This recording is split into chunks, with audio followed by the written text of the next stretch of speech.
तो हमारा अगला शब्द है डॉक्ट्रिन। सबसे पहले ये एक नाउन है। इसका मतलब क्या है? सिंपल है। ये किसी भी ग्रुप जैसे कोई चर्च, पॉलिटिकल पार्टी या ऑर्गेनाइजेशन के मूल विचार या सिद्धांत होते हैं।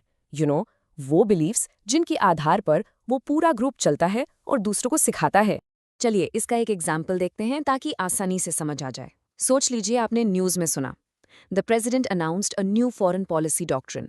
इसका सीधा सा मतलब है कि देश के प्रेसिडेंट ने विदेश नीति के लिए कुछ नए कॉन्क्रीट नियम या सिद्धांत अनाउंस किए हैं। ये तो हुई पॉलिटिक्स की बात। अब देखिए इसका इस्तेमाल एक रिलीजियस कॉन्टेक्स्ट में। The church's doctrine on charity is central to its teachings. यानी दान पुण्य का जो सिद्धांत है वो उस चर्च की टीचिंग्स का एक बहुत ही इंपॉर्टेंट, बिल्कुल सेंट्रल हिस्सा है। और पता है, ये वर्ड मिलिट्री में भी काफ़ी यूज होता है। जैसे कि ये sentence, the armies training is based on the doctrine of rapid response.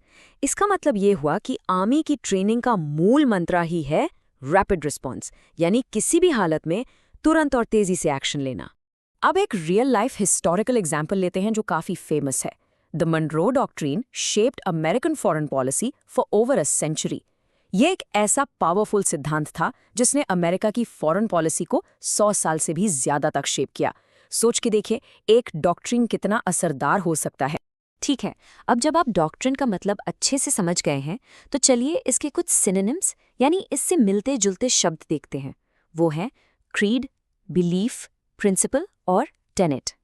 और अब इसके उल्टे यानी इसके एंटोनिम्स ये हैं डिसबिलीफ यानी अविश्वास, स्केप्टिसिज्म मतलब संदेह, और एम्बिग्विटी जिसका मतलब है जब कोई चीज साफ ना हो।